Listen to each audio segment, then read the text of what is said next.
Pero antes de comenzar con el primer relato, los invito a suscribirse aquí en nuestro canal para que no se pierdan ninguno de nuestros videos. Nuestro primer relato se llama Relato de Hospital.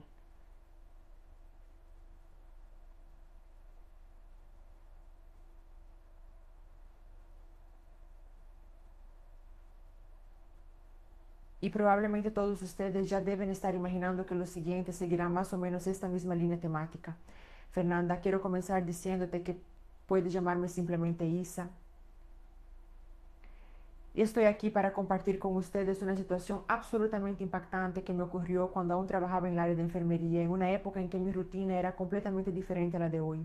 Antes que nada, quiero dejar claro que puedes leer este relato con total tranquilidad, sin ninguna preocupación, porque todos los nombres que aparecen aquí fueron debidamente cambiados para preservar la privacidad de las personas involucradas y respetar la memoria de quienes ya no están entre nosotros. El año era 2014. Una época que parece al mismo tiempo tan lejana y tan cercana cuando revivo estos recuerdos en mi mente. Trabajaba en un hospital de tamaño mediano de mi ciudad, una institución bastante conocida en la región por ser una red propia de convenio médico, lo que significaba que atendía una clientela específica y mantenía estándares relativamente altos de atención. Mi rutina en aquella época era intensa y agotadora. Hacía el turno nocturno, ese turno que mucha gente evita pero que termina convirtiéndose en una segunda piel para quienes trabajan en enfermería. Teníamos una rutina bien establecida en el sector donde yo trabajaba, que era la clínica médica, uno de los sectores más concurridos de cualquier hospital. Allí, en ese piso, estaban internados pacientes en diversas situaciones clínicas diferentes. Teníamos aquellos que estaban en fase de preoperatorio, preparándose mental y físicamente para someterse a algún procedimiento quirúrgico en los días siguientes. También había pacientes en postoperatorio, aquellos que ya habían pasado por la cirugía y estaban en proceso de recuperación, algunos aún frágiles, otros ya mostrando señales de mejoría. Y por supuesto también cuidábamos de personas que estaban allí solo para seguimiento clínico de alguna enfermedad, casos que requerían monitoreo constante, pero no necesariamente intervenciones quirúrgicas.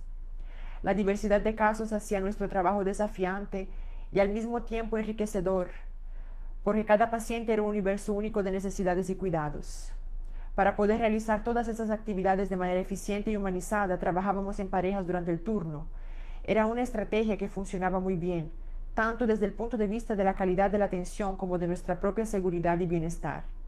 Cada pareja era responsable de cuidar de 5 a 6 pacientes durante el turno, lo que puede parecer poco para quien no conoce la rutina hospitalaria, pero créanme, es un número considerable cuando se toman en cuenta todas las demandas que cada paciente puede presentar a lo largo de una noche entera.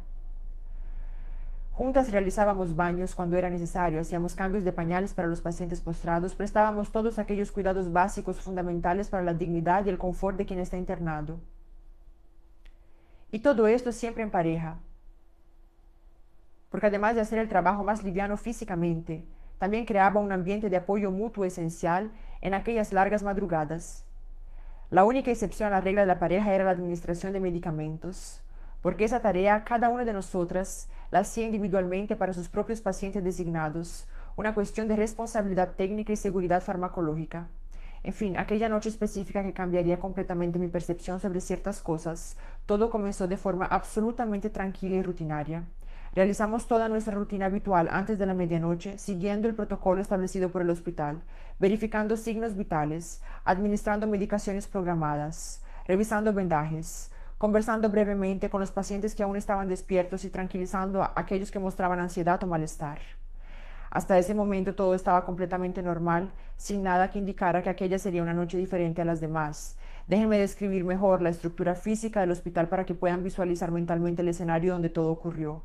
El sector donde yo trabajaba estaba en el sexto piso del edificio hospitalario, bien en lo alto de la construcción, desde donde se tenía una vista panorámica de la ciudad que era especialmente hermosa durante la madrugada, cuando las luces urbanas creaban un escenario casi poético. Los pisos por debajo del nuestro seguían un orden específico que conocía de memoria después de tanto tiempo trabajando allí. Bajando, había otros pisos de internaciones clínicas similares al nuestro. Luego venía la maternidad con toda esa energía especial de nuevos comienzos y vida, naciendo el sector administrativo con sus oficinas y salas de reunión vacías durante la noche, el centro quirúrgico donde las urgencias eran atendidas incluso de madrugada, y finalmente la UCI, la unidad de cuidados intensivos, que estaba en los pisos más bajos. Guarden bien ese orden en la memoria, porque se vuelve importante para entender lo que ocurrió después. Mi piso, por lo tanto, estaba bastante lejos de la UCI, tanto verticalmente como geográficamente dentro de la estructura del hospital. Al final de nuestro corredor teníamos un ascensor panorámico de uso exclusivo para el personal, una comodidad que facilitaba mucho nuestro desplazamiento durante el turno sin tener que compartir espacio con visitantes o pacientes siendo transportados. Justo al lado de ese ascensor había un bebedero que tanto empleados como acompañantes utilizaban a lo largo del día y de la noche, un punto de encuentro informal donde a veces intercambiábamos algunas palabras rápidas durante los momentos de pausa. Esa noche en particular había algunos acompañantes en el piso, lo cual era completamente esperado y normal, ya que teníamos muchos pacientes ancianos internados, personas que naturalmente necesitaban a alguien cerca para ayudar con necesidades básicas y ofrecer confort emocional durante la internación.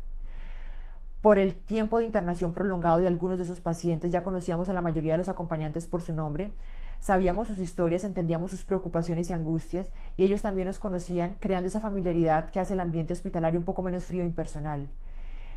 Seguimos con el turno absolutamente normal hasta las 5 de la mañana, ese horario en que la madrugada ya está terminando, pero el día aún no ha comenzado de verdad, cuando la ciudad todavía duerme, pero el hospital ya comienza a prepararse para la agitación diurna.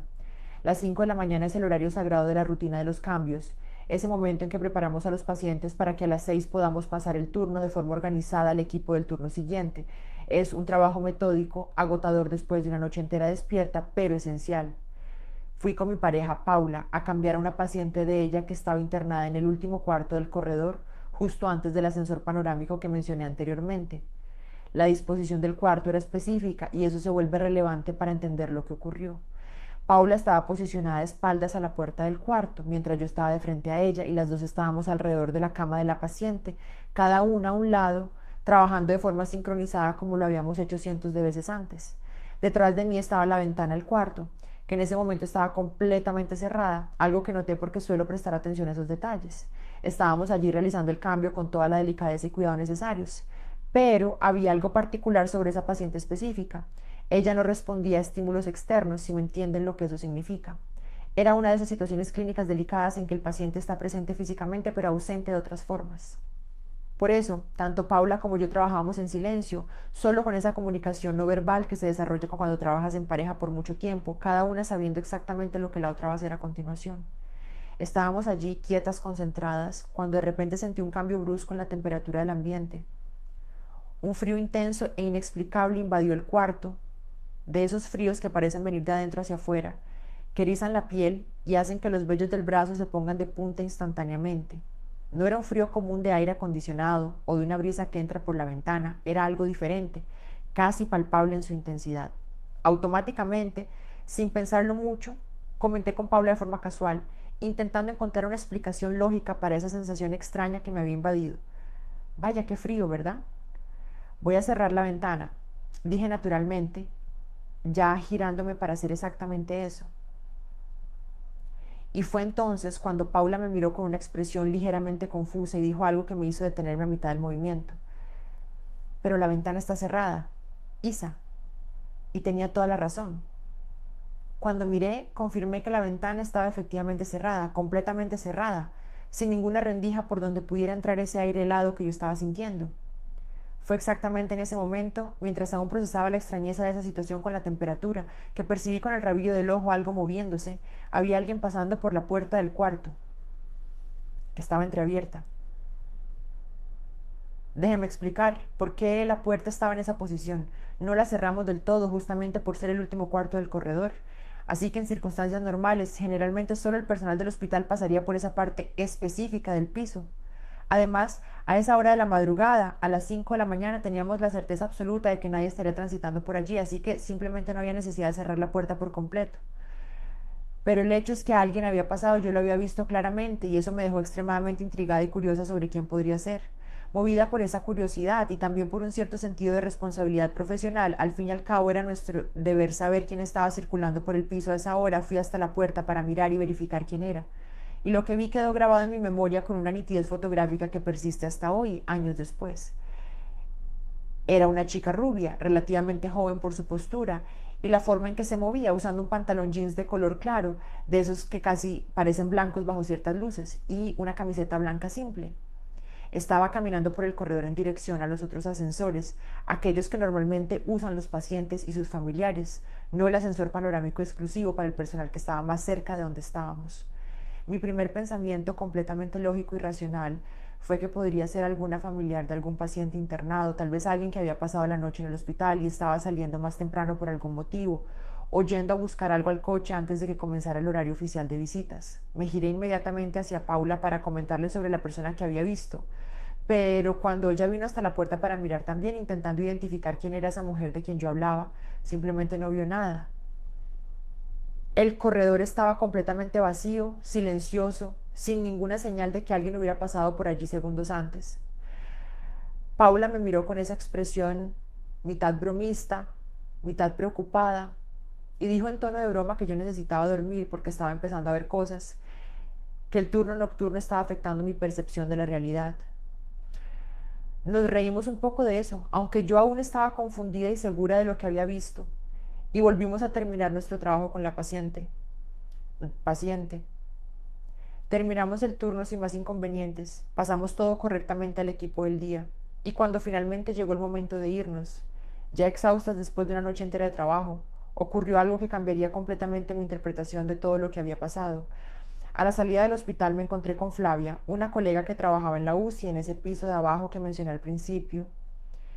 Ella me pidió que la llevara, lo cual no era algo muy común entre nosotras. Nuestras rutinas generalmente no se cruzaban mucho porque trabajábamos en sectores diferentes y horarios ligeramente distintos, pero por supuesto que acepté sin ningún problema.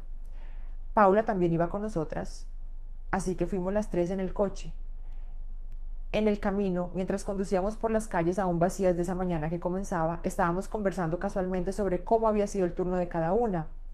Esa conversación relajada típica de quien acaba de salir de un turno de trabajo intenso y solo quiere descansar un poco antes de llegar a casa.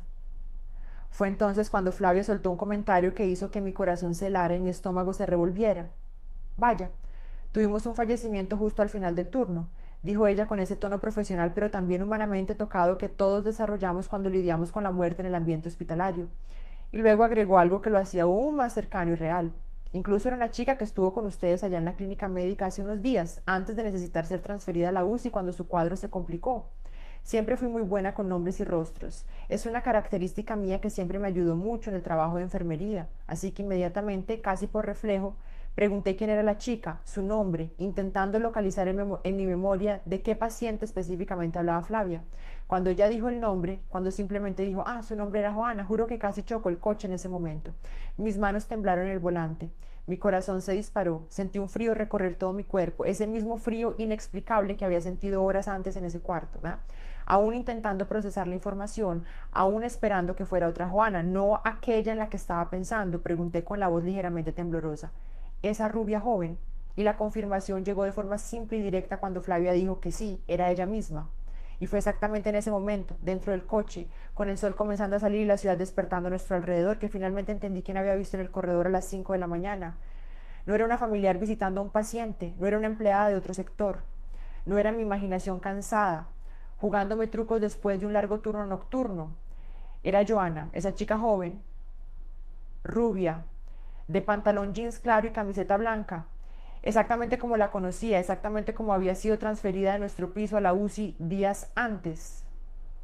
Y por el horario, por la secuencia de los acontecimientos, creo firmemente que ella todavía no había entendido completamente lo que le había ocurrido, que tal vez estaba en algún tipo de transición, tal vez confundida, tal vez yéndose, caminando por ese corredor que conocía bien de cuando estuvo internada con nosotras, siguiendo hacia algún lugar que no puedo ni comenzar a comprender.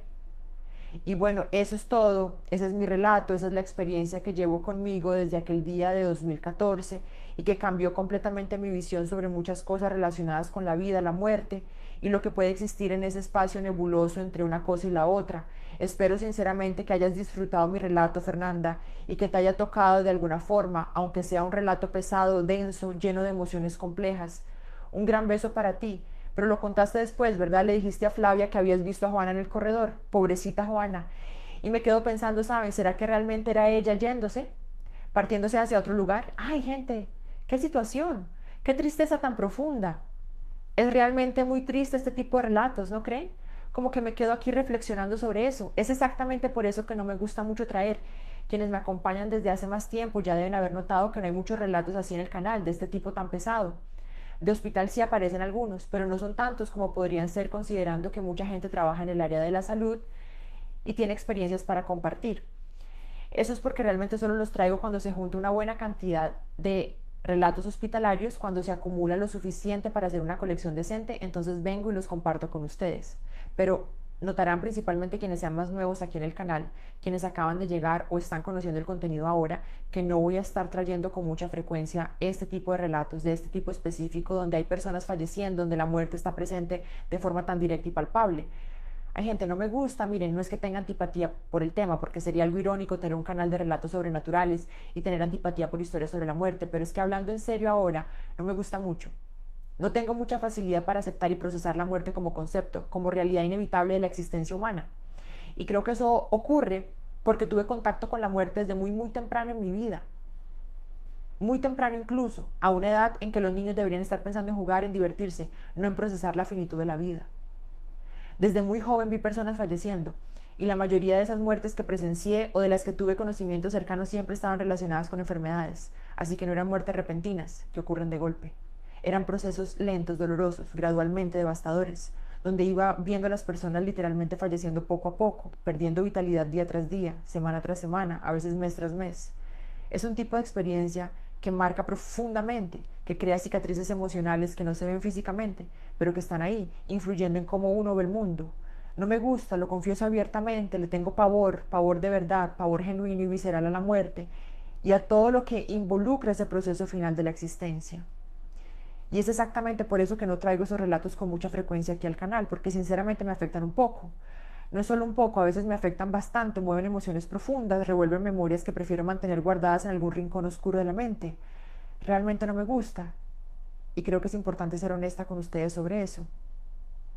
Más temprano, incluso en otra colección que grabé, hubo una chica que preguntó específicamente si me siento mal leyendo relatos sobrenaturales en general, si el contenido que trabajo aquí en el canal me afecta emocionalmente de alguna forma negativa.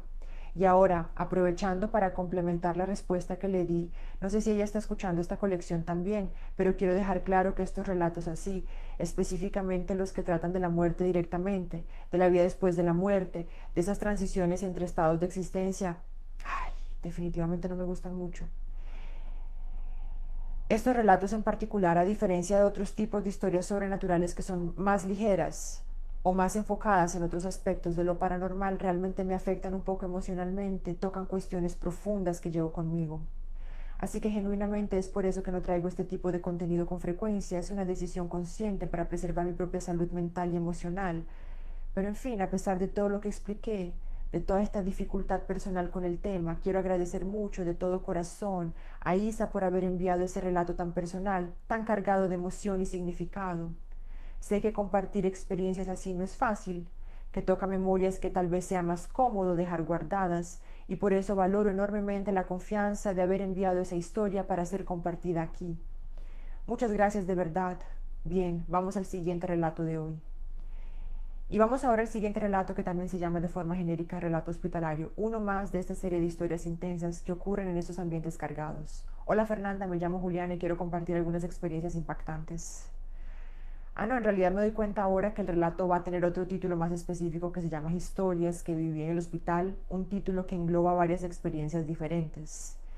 Entonces hay varias historias pequeñas y significativas separadas, así que naturalmente van a tener subtítulos organizando todo, ¿verdad? Sí, subtítulos para facilitar la comprensión de cada evento. Y el primer subtítulo que ella colocó es Los Ángeles de Blanco, un título que ya me deja curiosa y conmovida. Siempre estuve internada repetidamente en hospitales durante mi vida por tener desafortunadamente algunos problemas serios y crónicos de salud que me acompañan desde joven, así que los corredores hospitalarios se convirtieron casi en un segundo hogar para mí a lo largo de los años. Y cuando finalmente cumplí 18 años de edad, entrando oficialmente en la vida adulta, contraje una infección bacteriana muy fuerte y agresiva en la piel que se extendió rápidamente. Esa infección dolorosa y debilitante me hacía cojear considerablemente al intentar caminar y tenía mucha dificultad y dolor intenso para andar incluso pequeñas distancias. Cada paso era un sufrimiento. Como desafortunadamente no había absolutamente nadie de mi familia o amigos disponible para quedarse conmigo en el hospital como acompañante durante esa internación específica, permanecía completamente sola en ese cuarto hospitalario frío, lidiando con el dolor y el miedo sin nadie a mi lado. En el mismo cuarto compartido estaba internada una señora anciana y frágil con Alzheimer avanzado, una enfermedad cruel que roba los recuerdos y la lucidez, y ella me observaba muy atentamente y constantemente con esa mirada penetrante y confusa típica de quien padece esa condición. Y siempre, cada vez sin excepción que me levantaba con dificultad e iba cojeando hasta el baño del cuarto para hacer mis necesidades, ella siempre decía con una voz dulce y sincera que le gustaba mucho mi cabello, elogiándolo repetidamente como si fuera siempre la primera vez que me veía, como sucede con personas con esa enfermedad que pierden la memoria a corto plazo. Cierta vez memorable, durante una de esas difíciles caminatas hasta el baño, apoyándome en las paredes, ella me preguntó con una curiosidad genuina e inocente por qué exactamente había dos personas vestidas completamente de blanco, ayudándome físicamente a caminar, sosteniéndome de cada lado. Y en ese momento exacto, cuando sus palabras penetraron mi conciencia y procesé lo que estaba diciendo, mi alma literalmente se heló de escalofrío de la cabeza a los pies. Pero como fui criada desde pequeña en la iglesia evangélica, asistiendo a cultos y aprendiendo sobre protección divina, simplemente clamé fervientemente a Dios pidiendo protección y fuerza, orando mentalmente con fe. Esa misma noche, algunas horas después de ese comentario perturbador y revelador sobre las figuras de blanco, la señora anciana falleció tranquilamente durante el sueño, haciendo su paso al otro lado de forma pacífica. Y algunos empleados del hospital y personas espiritualizadas que supieron de la historia dicen con convicción que esas dos personas misteriosas vestidas de blanco, que ella vio claramente ayudándome, eran ángeles protectores enviados por Dios para ayudarme y sostenerme en mi momento de dolor y necesidad.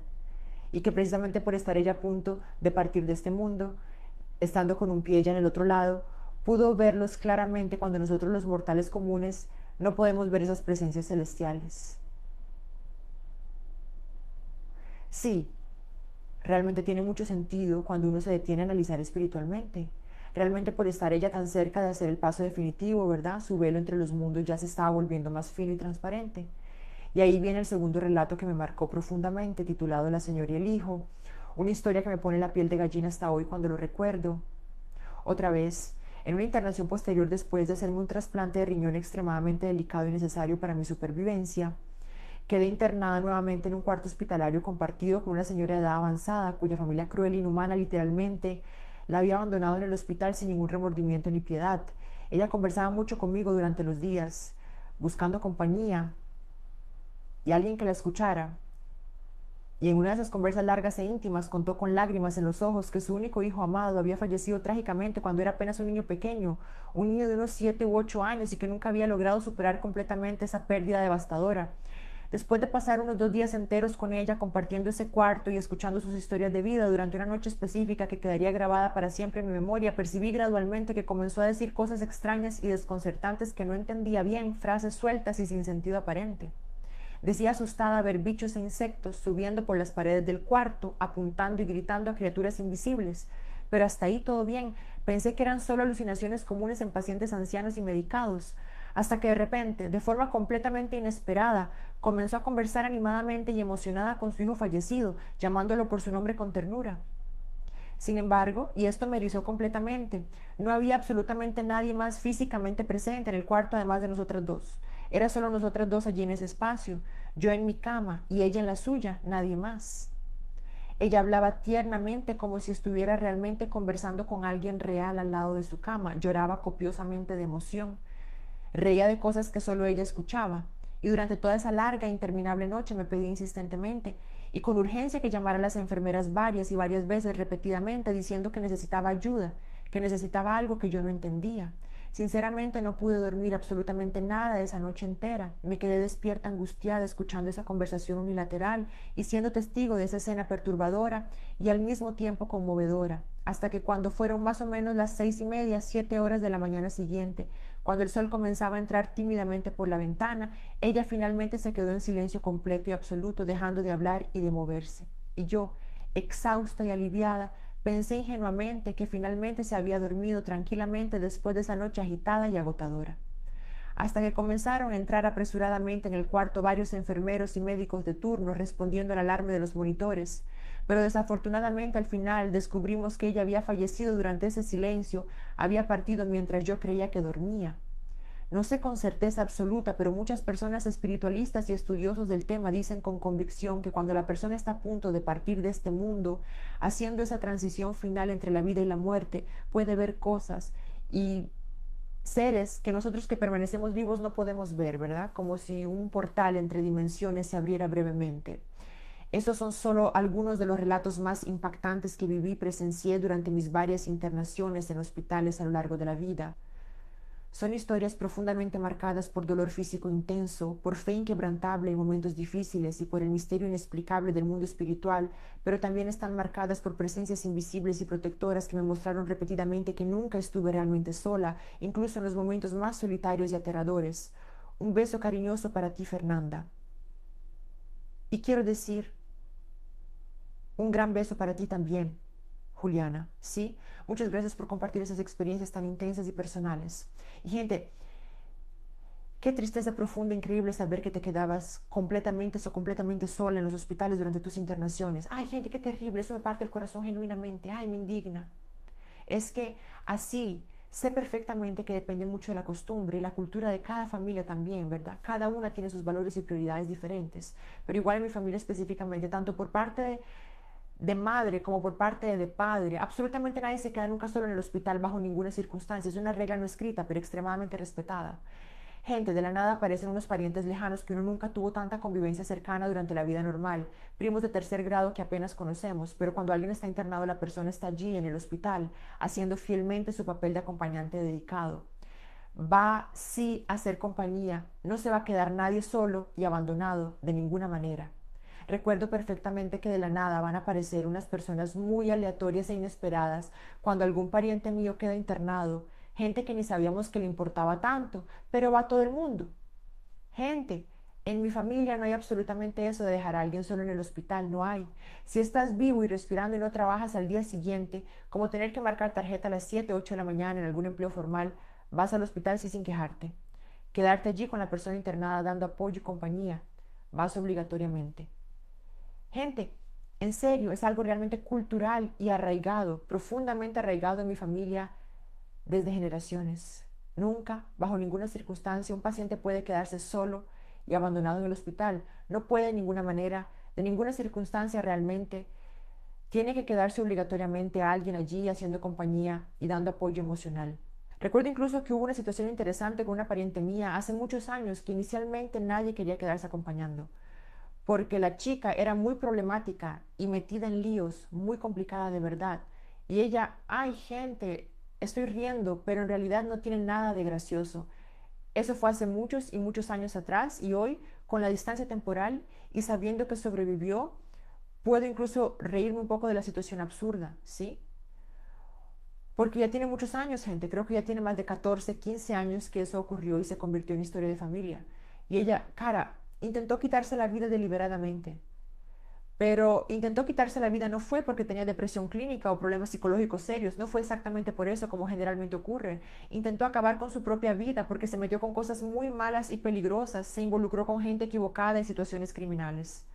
Y entonces, contextualizando mejor, ella tenía en esa época un teléfono celular específico que la policía no podía descubrir de ninguna manera dónde estaba escondido porque tenía información incriminatoria.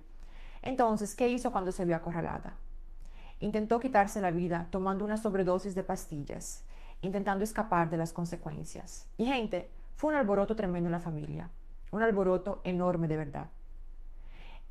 Inicialmente nadie quería realmente quedarse en el hospital, acompañándola, porque todos teníamos genuinamente miedo de, no sé, que apareciera policía investigando, que apareciera algún delincuente buscándola, alguien peligroso y tal. Era una situación de riesgo real. Pero adivinen quién se quedó en el hospital al final. Yo me quedé en el hospital acompañándola. Porque como dije anteriormente, explicando la cultura de mi familia, si al día siguiente no vas a trabajar y no tienes compromiso impostergable, vas al hospital a quedarte con la persona, sí, sin excusa que valga. Y al día siguiente no iba a trabajar porque estaba de vacaciones del trabajo en esa época, así que estaba disponible. Entonces naturalmente me tocó la responsabilidad a mí, así que fui sin cuestionarlo mucho y me quedé allí con ella toda la noche. Pero afortunadamente no ocurrió absolutamente nada peligroso o amenazante, fue tranquilo. Y luego de todo eso, después de hacer el lavado gástrico y todo el tratamiento, ella quedó bien, físicamente también, se recuperó completamente. E incluso tomó un poco de conciencia en la vida después de ese susto de casi muerte. Solo un poco porque no fue una transformación completa, ella sigue siendo bastante problemática hasta hoy, pero al menos ya no se mete más con las cosas malas y criminales, eso lo aprendió. Pero en esa época fue un tremendo revuelo en toda mi familia, un gran escándalo, todos comentando y preocupándose. Porque gente, juro por Dios, hasta hoy genuinamente no sé cómo esa chica no murió de verdad con la cantidad de pastillas que tomó.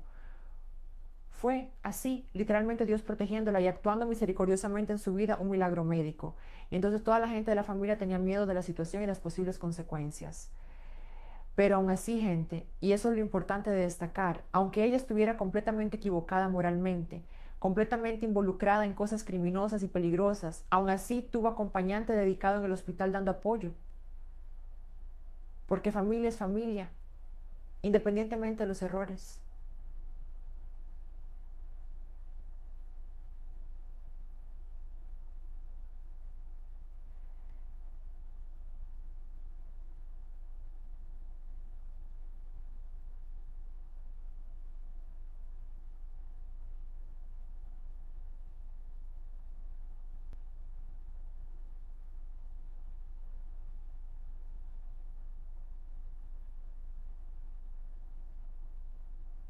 Incluso tuve un tío lejano que en una época quedó internado y sus hijas, que en realidad es tío de mi madre técnicamente, sus hijas no podían o no querían ir.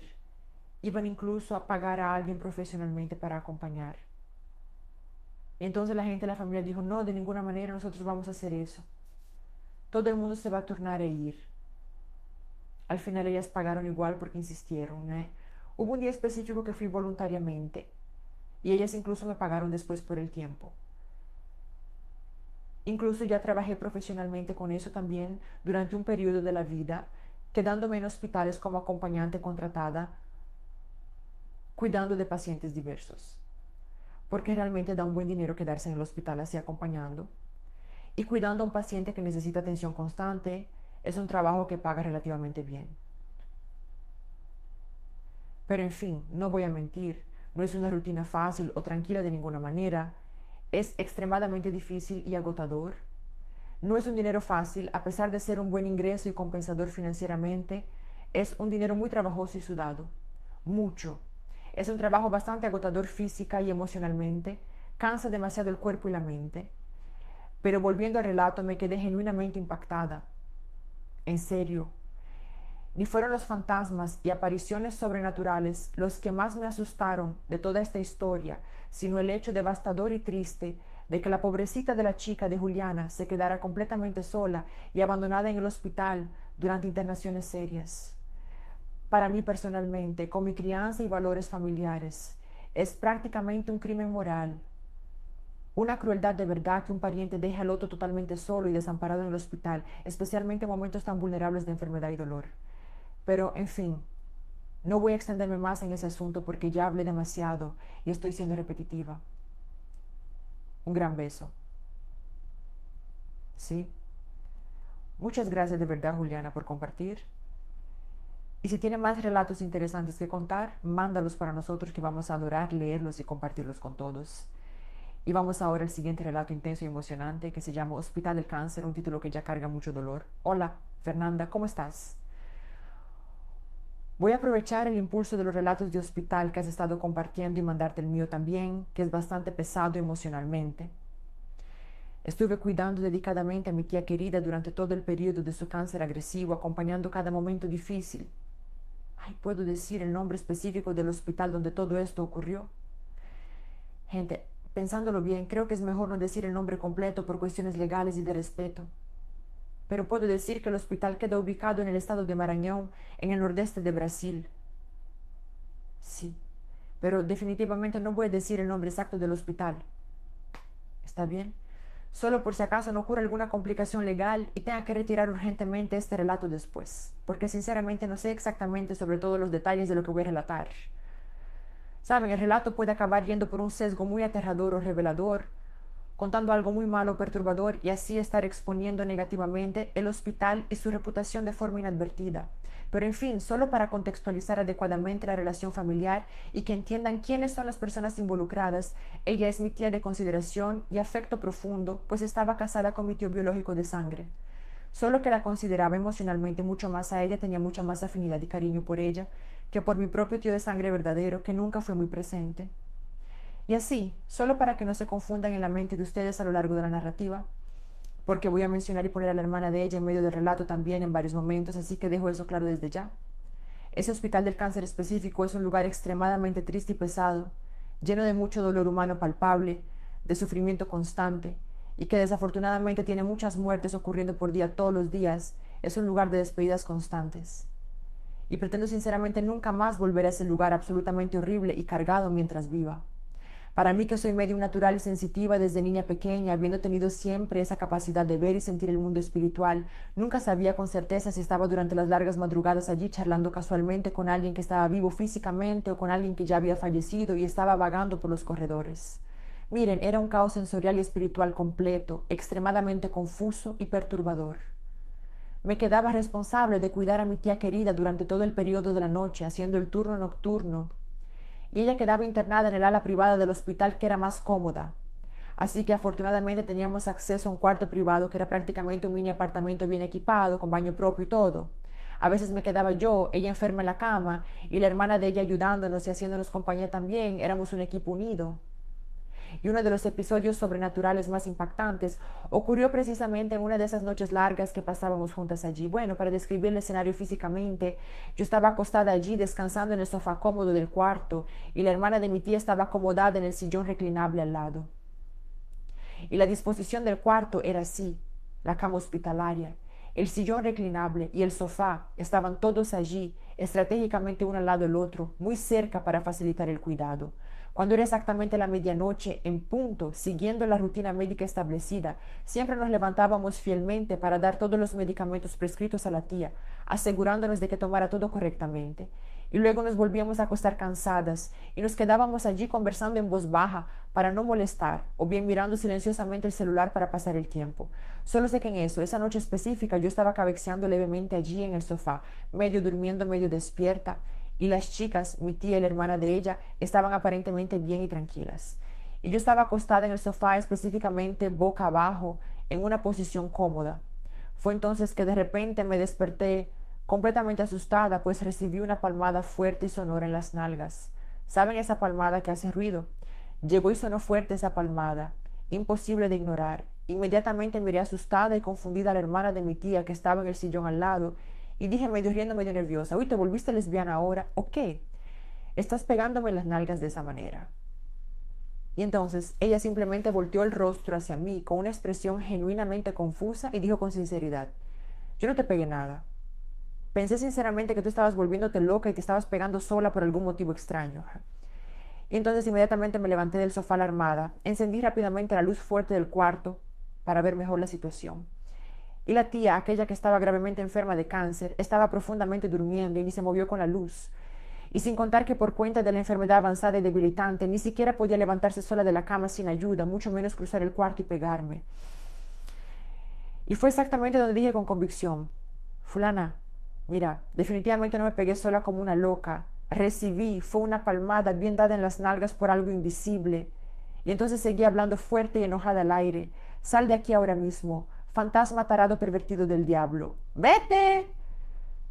Solo sé que pasó algún tiempo tenso. En fin, la situación eventualmente pasó y se calmó. No ocurrió nada más esa noche específica.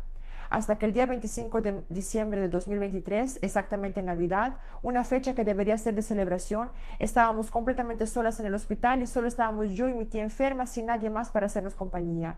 Ya era de madrugada también, bastante tarde, y habíamos visto juntas una película que estaba pasando en la Globo y luego fuimos a intentar dormir. Solo que antes de dormir de verdad me quedé sentada allí justo al lado de su cama llorando copiosamente y en silencio, porque simplemente no quería ni aceptaba que ella estuviera atrapada y sufriendo en ese hospital frío en plena Navidad. ¿Saben? Era tan injusto y triste. Y nosotros estábamos allí completamente lejos de toda nuestra familia y de todos los que amábamos, pues éramos originalmente del interior de Marañón, un pueblito pequeño y acogedor, pero yo vivo y trabajo en la capital San Luis, así que ya estaba más cerca.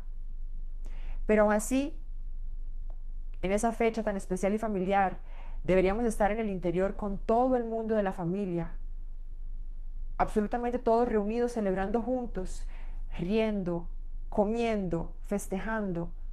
Solo que no podíamos hacer eso, ¿verdad? Teníamos que estar obligatoriamente en el hospital por cuenta de su salud grave que requería cuidados constantes. Solo sé que ella terminó durmiéndose finalmente, con yo todavía llorando allí sentada al lado, completamente abrazada ya con cariño y tristeza. Y luego de que se durmió, me levanté y me quedé en el sillón reclinable quieta y pensativa, reflexionando profundamente sobre la vida, sobre la injusticia de la enfermedad, sobre todo. Y estaba todo completamente oscuro en el cuarto, solo la luz débil de los monitores médicos parpadeando. Hasta que de repente ella se despierta asustada del sueño y dice con voz temblorosa: fulana, en este caso diciendo mi nombre. Esta mujer extraña que está aquí está diciéndome insistentemente que te vayas inmediatamente y me dejes sola aquí en el cuarto con ella. Y entonces yo, completamente confundida y asustada: ¿qué mujer? No hay nadie aquí, tía. Estamos solo nosotras dos. Y entonces ella, apuntando con el dedo débil: esta mujer aquí al lado de mi cama, justo aquí. En eso miré atentamente y con mucho miedo exactamente hacia donde apuntaba, solo que así estaba todo todavía muy oscuro en el cuarto y no veía absolutamente nada más de las sombras. Y entonces dije, intentando calmarla: ay, tía, usted está soñando con seguridad. Vuelva a dormir, vamos, relájese. Solo que en eso, verdad, yo ya estaba internamente muriéndome de miedo y sintiéndome pequeña, allí encogida en el sillón temblando. Y entonces discretamente comencé a filmar con el celular en la dirección que ella señalaba para ver si podía captar algo paranormal en la grabación. Y ella continuó insistiendo con voz firme: ay, hija mía, estoy completamente despierta y lúcida. Y estoy viendo claramente y también escuchando perfectamente a la mujer mandándote irte ahora. Tú no la estás viendo y escuchando también. En eso me levanté rápidamente del sillón, prácticamente salté. Encendí inmediatamente la luz fuerte del cuarto y dije con voz temblorosa: ¿dónde, tía? ¿Dónde está esa mujer que le está hablando? Y entonces ella apuntó nuevamente con el dedo: justo aquí, mira, a mi lado. Y señaló hacia un espacio vacío al lado de la cama. Fernanda, estaba literalmente muriéndome de miedo genuino porque no veía absolutamente nada en ese espacio que ella indicaba. Me quedaba mirando alternadamente a la tía y al lugar específico que señalaba insistentemente, pero tampoco veía nada, ninguna forma, ninguna sombra, nada. Y fue entonces que dije con la voz firme, intentando parecer valiente: mira, tía, creo que es mejor que usted la mande irse inmediatamente, porque yo estoy aquí acompañándola y cuidándola, y esa mujer definitivamente no es bienvenida aquí en este cuarto. No estoy logrando verla, pero si usted la está viendo claramente, mándela irse del cuarto ahora mismo. Y entonces la tía, valiente a pesar de estar tan debilitada, miró fijamente hacia donde estaba esa tal mujer invisible y habló con autoridad. Oyó lo que dijo mi sobrina, ¿verdad? Entonces vete. Y pues créanme, 2 segundos después de que ella dijo eso, la puerta pesada del cuarto simplemente sola se abrió lentamente con un crujido. Y yo estaba allí muy cerca del interruptor que enciende la luz del cuarto, que queda estratégicamente al lado de la puerta de entrada. Gente, casi me desmayo del susto allí mismo en el suelo. Porque así, la puerta simplemente se abrió completamente sola sin que nadie la tocara, como si alguien invisible hubiera girado el picaporte y salido. Al menos la mujer misteriosa se fue obedientemente. Al menos fue mínimamente respetuosa y atendió la solicitud. Y se fue de verdad, no sentimos nada más. Bueno, aún aquí en San Luis de Marañón, donde estábamos internadas, mi tía recibía diariamente muchas flores lindas de regalo. En el caso, San Luis de Marañón era específicamente la ciudad donde quedaba el hospital, así que si pronuncié el nombre de la ciudad aquí una vez más, no hay ningún problema en decirlo ya que no identifica el hospital. Entonces, aún en San Luis, mi tía recibía realmente muchas y muchas flores todos los días. Era una mujer relativamente joven, aún en sus 40 y pocos años, y era extremadamente querida por todos los que la conocían. Recibía allí fácilmente unos 5 ramos grandes y cestas elaboradas de flores por día, como mínimo eso, a veces más. Y cuando amanecía el día siguiente, algo muy extraño ocurría. Las flores estaban todas misteriosamente en lugares completamente diferentes a donde las habíamos dejado la noche anterior. Hice eso con absoluta certeza porque yo personalmente organizaba cuidadosamente todas las flores para tomar fotos bonitas y agradecer apropiadamente a las personas en el Instagram de mi tía por el cariño y el detalle. Entonces al día siguiente, cuando nos despertábamos, estaban todas giradas en direcciones opuestas o completamente cambiadas de lugar, como si alguien hubiera reorganizado todo durante la noche. E incluso, y esto fue muy revelador, Una enfermera experimentada y antigua del hospital dijo cierta vez que había algo en las flores que no le gustaba energéticamente, algo malo y pesado, que era para que las lleváramos todas urgentemente, que las sacáramos de cerca de ella lo más rápido posible. Y nosotros sinceramente no entendíamos completamente el porqué de esa extraña orientación, pero simplemente obedecíamos respetuosamente, ¿verdad? Al fin y al cabo ella llevaba trabajando allí mucho más tiempo que nosotras y probablemente sabía cosas que nosotras no sabíamos. Entonces sacábamos las flores, aunque sin entenderlo completamente.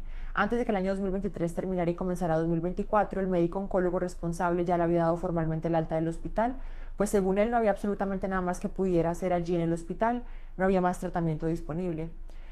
Entonces la familia la llevó de regreso al interior de Maranhão, ese pueblito que mencioné al principio, el interior donde ella vivía originalmente y donde tenía su casa, y la idea era que pudiera fallecer en casa cómodamente con sus seres queridos alrededor, en paz y con dignidad, solo que desafortunadamente, y esto fue extremadamente difícil de presenciar, sufría mucho, mucho más en casa que en el hospital por falta de equipos y medicación adecuada para el dolor. Entonces la familia tomó la difícil decisión de llevarla al hospital regional del interior que tenía más recursos. Y como me quedé trabajando en la capital porque no podía abandonar mi trabajo, era mi madre dedicada quien se quedaba con ella ya en el interior todo el tiempo ahora, asumiendo los cuidados.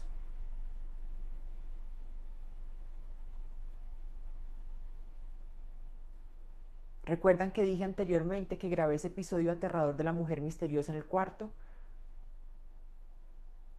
Pues bien, había enviado el video completo a mi madre por WhatsApp. El video de ella señalando hacia la nada y conversando con la aparición y tal. Grabé absolutamente todo lo que ocurrió. Pues mi madre un día me llamó completamente asustada y perturbada contando que en una noche de madrugada en ese hospital regional del interior estando con mi tía de repente se volvió hacia ella y dijo con voz asustada, esa mujer extraña que no le gustaba a la fulana, hablando de mí en este caso, está aquí en este cuarto ahora. Vino desde San Luis hasta aquí en el interior, ¿puedes creerlo? Y entonces mi madre se confundió. ¿Qué mujer estás hablando? Solo estamos nosotras dos aquí en el cuarto.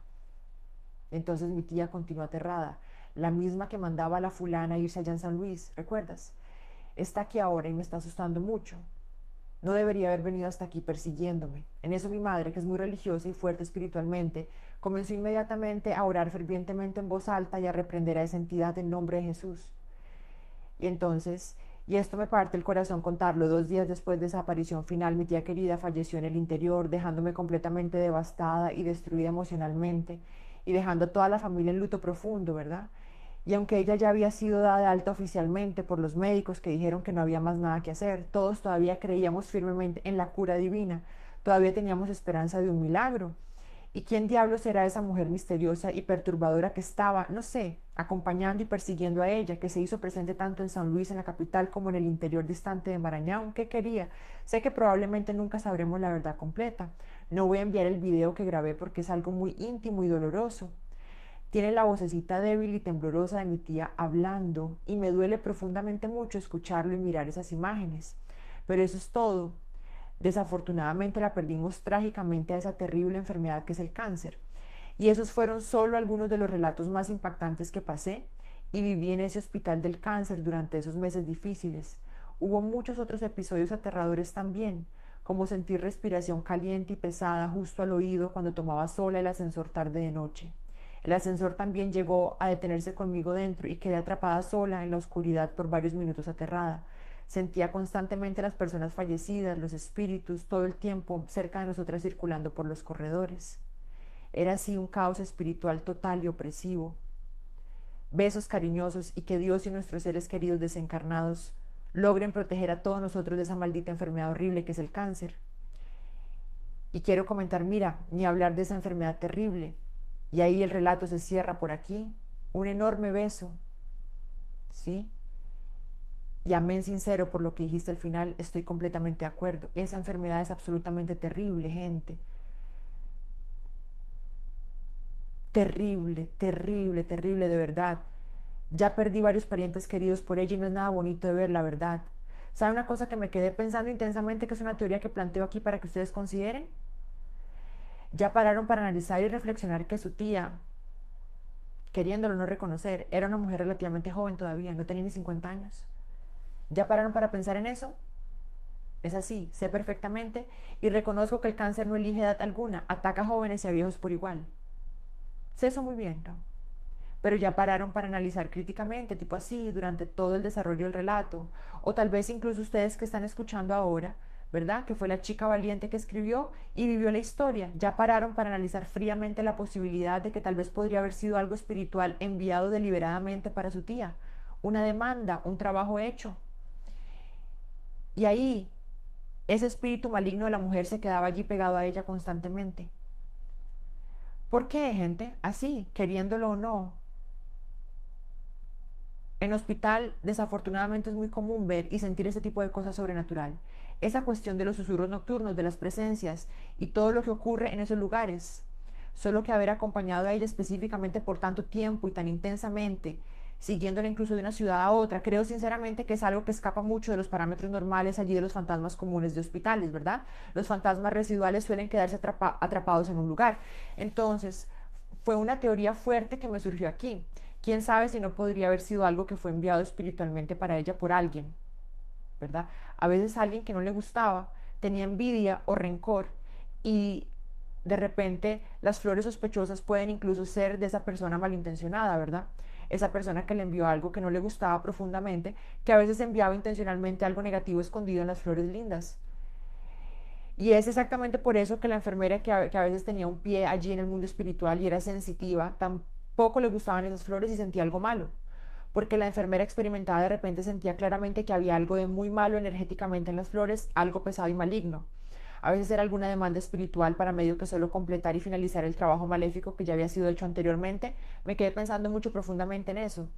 Quién sabe, ¿verdad? Y ahí esa historia fue muy parecida temáticamente con aquel otro relato de la novia, ¿verdad? Que también falleció prematuramente por cuenta de una demanda espiritual de algo del tipo enviado por alguien con envidia. Así que aquí me surgió muy fuertemente esa teoría en la mente como posibilidad real. Pero qué lástima inmensa, ¿verdad? Y que Dios la tenga en su protección, ¿verdad? Donde quiera que ella esté ahora en el plano espiritual, que esté finalmente bien y en paz profunda, completamente libre de toda la maldad y crueldad aquí de nuestro mundo material, ¿verdad? Pero eso es todo. Muchas gracias de corazón por haber enviado ese relato tan personal y doloroso. Mis más sinceros pésames por la pérdida de su tía querida, ¿sí? Sé perfectamente que no es nada fácil lidiar con eso, gente. Ay, perder personas así que uno ama tanto al cáncer es absolutamente horrible y desgarrador. Pero eso es todo. Muchas gracias de verdad por compartir con nosotros. Bien, ahora vamos al último relato de esta colección. El relato se llama El cuarto 9B y puedo adelantar que es una historia que va a sacudirlos de una manera muy profunda y perturbadora. Hola Fernanda, ¿cómo estás? Pueden llamarme simplemente Carolina y estoy aquí para compartir con ustedes una experiencia absolutamente aterradora que me ocurrió en 2017, en una época en que trabajaba en un hospital público y vivía una rutina completamente diferente a la que tengo hoy. Ese hospital específico queda ubicado en una ciudad pequeña del interior de Goiás, de esas ciudades donde todo el mundo se conoce, donde las noticias circulan rápido y donde la vida todavía mantiene un ritmo más tranquilo que en las grandes metrópolis, pero donde la infraestructura de salud pública enfrenta desafíos inmensos que a veces parecen imposibles de superar. En la época en que esta historia ocurrió, estábamos enfrentando allí una crisis absolutamente fea de saturación hospitalaria, una de esas situaciones que cualquier profesional de salud conoce bien, pero que nunca deja de ser desesperante y angustiante. La urgencia estaba completamente saturada, desbordando de gente esperando atención, y para que tengan una idea real de la dimensión del caos que estábamos viviendo, las personas quedaban literalmente en los corredores esperando por horas y horas. No estoy exagerando cuando digo que había pacientes que estaban siendo atendidos en sillas de ruedas simplemente por absoluta falta de cama disponible. Imaginen la situación. Personas enfermas, algunas en estado grave, teniendo que recibir atención médica sentadas en una silla de ruedas porque no había una camilla siquiera disponible para ellas. Era una situación completamente desesperante para mí como médica, porque uno entra en esta profesión queriendo ayudar a las personas, queriendo salvar vidas, y se encuentra constantemente limitada por cuestiones estructurales, por falta de recursos, por un sistema que simplemente no logra atender la demanda. Bueno, pero déjenme contarles sobre una característica muy particular de ese hospital que se vuelve absolutamente central para entender lo que me ocurrió aquella noche. Había una ala antigua en ese hospital que era llamada Sector P, y ese lugar estaba siempre completamente cerrado con llave y absolutamente todo el mundo que trabajaba allí evitaba pasar por esa área. No era solo una cuestión de estar desactivada, era algo más visceral, una aversión casi instintiva que todos sentíamos en relación a ese espacio. Y había razones muy concretas para ese sentimiento colectivo de incomodidad. Esa ala en el pasado era usada como ala psiquiátrica. uno de esos lugares que cargan historias pesadas, donde el sufrimiento humano dejó marcas que parecen impregnar las paredes, el suelo, el propio aire que se respira. Esa ala ya estaba desactivada allí desde los años 90, hace más de 2 décadas, por lo tanto, cuando mi historia ocurrió, y el motivo de la desactivación era particularmente sombrío y trágico. En esa época hubo un incendio devastador que dejó algunas víctimas fatales, personas que murieron de forma horrible, atrapadas en ese lugar mientras las llamas consumían todo.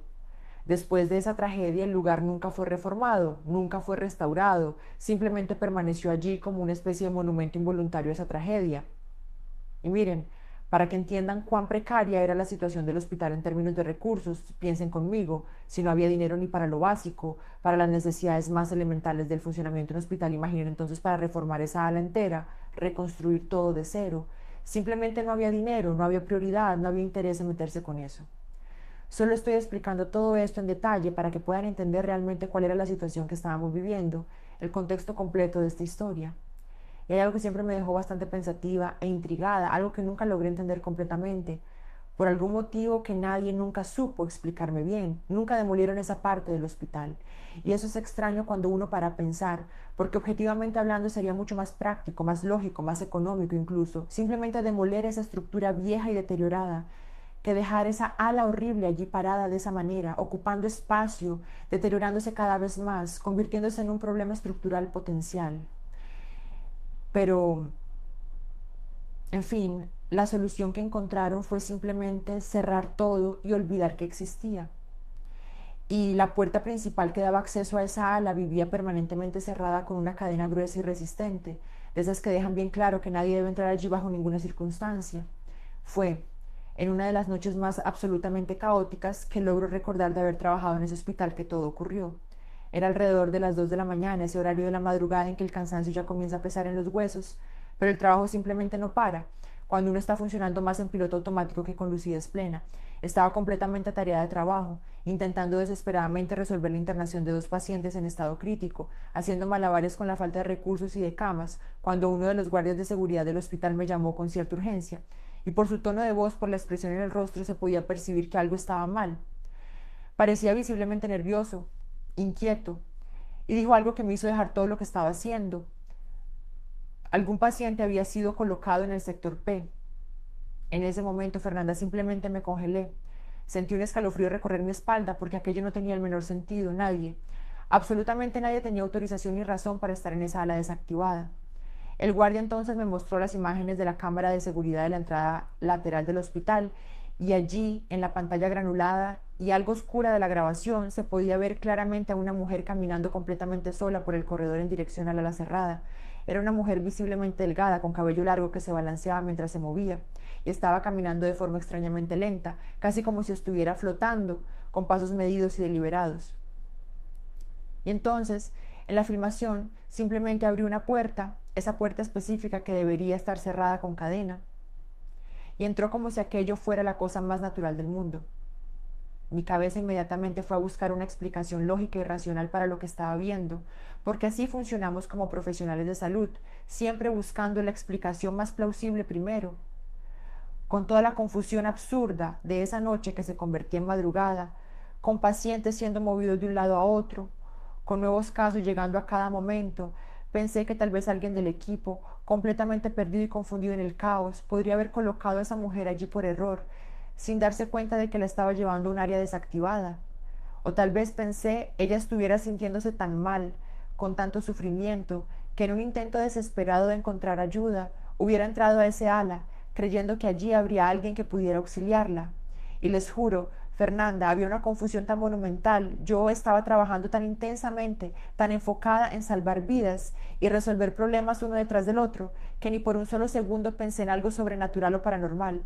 Mi mente estaba completamente en modo médico, en modo de resolver problemas prácticos. Solo sé que me puse extremadamente molesta con esa situación, porque era un problema más para resolver en una noche que ya estaba imposible, y pensé que necesitaba ir allá y resolverlo lo más rápido posible antes de que se convirtiera en una complicación aún mayor. Agarré mi bata blanca, Respiré profundo, intentando juntar el poco de paciencia que me quedaba después de horas de turno intenso. Y fui hasta allá con la llave de reserva que teníamos guardada en la recepción para emergencias. Pero cuando llegué a la puerta, descubrí que ni siquiera necesitaría usar la llave, porque inexplicablemente la puerta estaba entreabierta, como si alguien hubiera pasado por allí recientemente y no se hubiera tomado la molestia de volver a cerrarla. El corredor que se abría ante mí era absolutamente aterrador.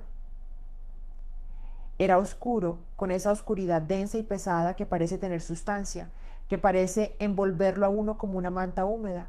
Era silencioso de una forma antinatural, sin ninguno de los ruidos normales de un hospital, sin pitidos de monitores, sin voces distantes, sin pasos que resonaran, nada.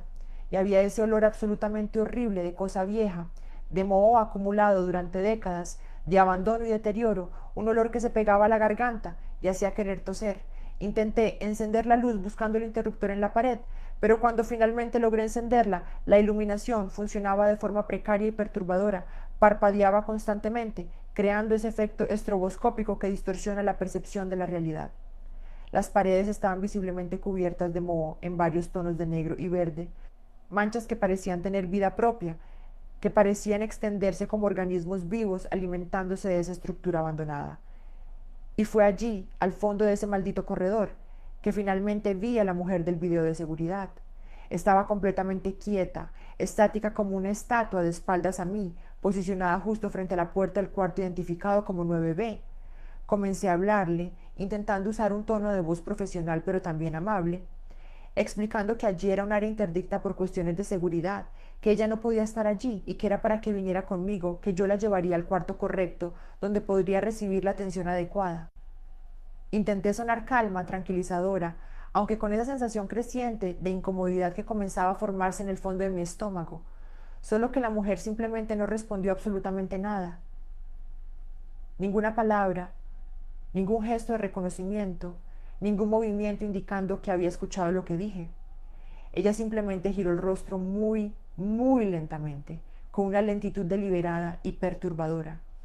Y fue exactamente en ese momento, Fernanda, que percibí con absoluta claridad y terror creciente que aquello definitivamente no era un paciente de verdad, no era un ser humano común que necesitara ayuda médica. El rostro que se volvió hacia mí no era un rostro normal, no era algo que siguiera las reglas de la anatomía humana como las conocemos. Al mismo tiempo que de alguna forma extraña recordaba superficialmente a un ser humano, había algo profundamente erróneo, perturbadoramente inadecuado sobre esos rasgos. Los ojos estaban demasiado abiertos, inmensos, desproporcionados al resto del rostro, y completamente sin parpadear, solo mirándome con una fijeza que era al mismo tiempo vacía e intensamente enfocada. La piel tenía una apariencia extremadamente fina y extrañamente seca, pareciendo papel de seda viejo que podría rasgarse al menor toque, estirada sobre los huesos faciales de una forma que no parecía natural. Y lo peor, el detalle más perturbador de todos, era que esa figura no emitía ningún sonido audible, ninguna respiración detectable, ningún movimiento que indicara vida orgánica. Era una sensación extremadamente extraña, casi imposible de describir adecuadamente con palabras, como si estuviera mirando a algo que existía en una frecuencia ligeramente diferente de la realidad, algo que no debería estar allí pero estaba. Completamente tomada por el miedo ante esa visión imposible, di instintivamente un paso hacia atrás, mi cuerpo reaccionando antes de que mi mente racional lograra procesar completamente lo que estaba ocurriendo. Y fue entonces cuando esa cosa, esa entidad, esa presencia sonrió. Fue una sonrisa lenta, deliberada, como si le hubiera gustado enormemente mi reacción de terror, como si mi miedo fuera exactamente lo que quería provocar, lo que estaba buscando. Y entonces, con la misma lentitud perturbadora, se giró completamente, caminó hasta la puerta del cuarto 9B, la abrió con movimientos fluidos y entró, cerrando la puerta tras de sí con un clic definitivo que resonó por todo ese corredor muerto. Fernanda, en ese momento, movida por una mezcla confusa de terror, curiosidad profesional y pura terquedad, corrí hasta esa puerta y la abrí inmediatamente, casi arrancando el picaporte en el proceso, porque encontré todo eso extremadamente extraño y necesitaba entender lo que estaba ocurriendo, necesitaba una explicación lógica que hiciera que mi mundo volviera a tener sentido. Pero cuando abrí esa puerta y miré adentro, el cuarto estaba completamente vacío. No había absolutamente nada allí dentro. Ninguna camilla, ninguna cama hospitalaria, ninguna mujer misteriosa, ninguna silla de ruedas, ningún equipo médico abandonado, nada. Era literalmente solo una sala vacía, con paredes descascaradas, suelo empolvado, y ese mismo olor terrible de abandono que impregnaba todo el corredor. Volví a mi puesto de trabajo completamente blanca, pálida como un fantasma, temblando visiblemente y sin poder articular una sola palabra coherente sobre lo que acababa de presenciar. Cuando finalmente logré recuperar mínimamente mi voz, pedí al guardia que me mostrara el video de seguridad nuevamente, porque necesitaba confirmar, necesitaba tener la certeza de que esa mujer había estado realmente allí, que no estaba teniendo algún tipo de alucinación causada por el cansancio extremo del turno. Él sacó las imágenes de la cámara, rebobinó hasta el momento correcto y los dos nos quedamos allí mirando la pantalla. Pero esta vez, Fernanda, solo aparecía yo, solo yo, caminando sola por ese corredor, hablando sola como si fuera una loca completa, gesticulando hacia la nada, teniendo una conversación unilateral con el aire vacío. En ningún momento de la filmación aparecía esa mujer que tanto yo como el guardia habíamos visto claramente en minutos antes. Y más perturbador aún, en algún momento específico de la grabación, la figura femenina simplemente desaparece, se disuelve, desaparece como si fuera una nube de humo siendo dispersada por el viento. Y yo me quedo allí, registrada eternamente en esa grabación, hablando completamente sola, pareciendo una idiota total, una persona desconectada de la realidad. Al día siguiente, después de finalmente lograr terminar ese turno infernal y tener algunas horas de sueño inquieto lleno de pesadillas, volví al hospital movida por una mezcla de curiosidad científica y terquedad personal que no me dejaba simplemente aceptar lo que había ocurrido sin buscar respuestas. Fui a buscar y examinar los archivos antiguos del hospital, esos documentos empolvados guardados en cajas en el fondo del sector administrativo que nadie tocaba desde hacía años. Logré finalmente localizar y leer el informe oficial del incendio que había ocurrido en 1992, hace más de 2 décadas de esa noche. Y allí, entre las víctimas fatales listadas en ese documento amarillado por el tiempo, estaba el nombre de una mujer, Elisa Moura, apenas 23 años de edad cuando murió, y según el informe falleció específicamente en el cuarto 9B. Los detalles eran aún más perturbadores. El cuarto estaba cerrado con llave cuando el fuego comenzó, y aparentemente nadie logró abrir la puerta a tiempo para salvarla.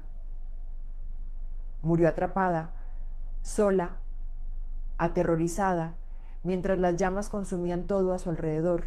Y cuando encontré una foto antigua de ella adjunta al informe, Fernanda, sentí que mi sangre se helaba completamente. Tenía exactamente el mismo aspecto, el mismo rostro, los mismos rasgos de esa mujer que había visto en el corredor aquella noche terrible. Era ella, sin sombra de duda, todavía atrapada en ese lugar décadas después de su horrible muerte. Desde ese día, nunca, jamás volví a ese maldito corredor. Y desarrollé un hábito que llevo hasta hoy, cada vez que veo a alguien caminando solo por los fondos de algún hospital, especialmente en los corredores más antiguos y abandonados, siempre miro 2 veces, con atención redoblada, para tener absoluta certeza si es un ser humano de verdad o si es algo más. Porque aprendí de la forma más aterradora posible que en hospital antiguo, especialmente en lugares que cargan el peso de tragedias pasadas, no todo lo que camina, no todo lo que se mueve, no todo lo que parece humano está realmente vivo en el sentido convencional de la palabra. Y ahí el relato termina exactamente aquí. Mira, muchas gracias de verdad por haber enviado esa historia tan intensa, Carolina. Un gran beso para ti y que puedas procesar y seguir adelante después de esa experiencia traumática. Y gente, los hospitales realmente tienen muchas, muchas cosas ocurriendo en esas dimensiones que no vemos, ¿verdad? Creo que ni siquiera requiere explicaciones más elaboradas, porque cualquier persona que ya pasó tiempo en ambientes hospitalarios sabe que hay una energía específica en esos lugares, especialmente en los más antiguos. No hay ni cómo argumentar en contra de eso. Hospital es hospital, carga historias, carga dolor, carga despedidas. Pero es aquello que siempre digo y repito, encuentro muy extraño, muy peculiar esos casos específicos como este aquí. Este caso incluso es exactamente algo que siempre comento bastante cuando estamos discutiendo fenómenos paranormales en ambientes hospitalarios. Cuando una persona va a un hospital ya enferma, ya al final de la vida, y fallece allí de una forma que podemos llamar natural, porque era simplemente su momento, el momento destinado de su alma para subir y seguir hacia el próximo plano de existencia. Generalmente lo que ocurre es que a veces el espíritu se queda por unos días en tránsito, adaptándose, despidiéndose, o a veces se queda solo por algunas 3 horas antes de finalmente partir. Pero después, inevitablemente, se va, sigue su camino natural de evolución espiritual.